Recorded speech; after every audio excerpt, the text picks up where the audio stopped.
Bible in a year. Genesis chapter 3. The temptation and fall of man. Now the serpent was more cunning than any beast of the field, which the Lord God had made. And he said to the woman, Has God indeed said, You shall not eat of every tree of the garden? And the woman said to the serpent, We may eat the fruit of the trees of the garden, but of the fruit of the tree which is in the midst of the garden, God has said, You shall not eat it, nor shall you touch it, lest you die. Then the serpent said to the woman, You will not surely die, for God knows that in the day you eat of it, your eyes will be opened, and you will be like God, knowing good and evil. So when the woman saw that the tree was good for food, that it was pleasant to the eyes, and a tree desirable to make one wise, she took of its fruit and ate. She also gave to her husband with her, and he ate. Then the eyes of both of them were opened, and they knew that they were naked. And they sewed fig leaves together and made themselves covering. And they heard the sound of the Lord God walking in the garden in the cool of the day. And Adam and his wife hid themselves from the presence of the Lord God among the trees of the garden. Then the Lord God called to Adam and said to him, Where are you? So he said, I heard your voice in the garden, and I was afraid because I was naked and I hid myself.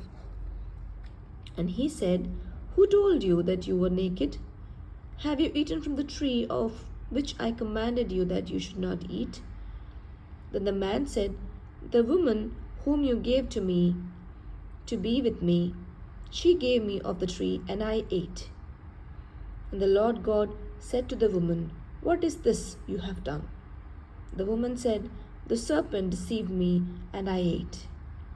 So the Lord God said to the serpent, Because you have done this, you are cursed more than all cattle, and more than every beast of the field. On your belly you shall go, and you shall eat dust all the days of your life. And I will put enmity between you and the woman, and between your seed and her seed. He shall bruise your head, and you shall bruise his heel. To the woman he said, I will greatly multiply your sorrow and your conception. In pain you shall bring forth children. Your desire shall be for your husband, and he shall rule over you. Then to Adam he said, Because you have heeded the voice of your wife, and have eaten from the tree of which I commanded you, saying, You shall not eat of it, cursed is the ground for your sake.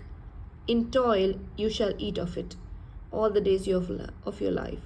Both thorns and thistles it shall bring forth for you, and you shall eat the herb of the field.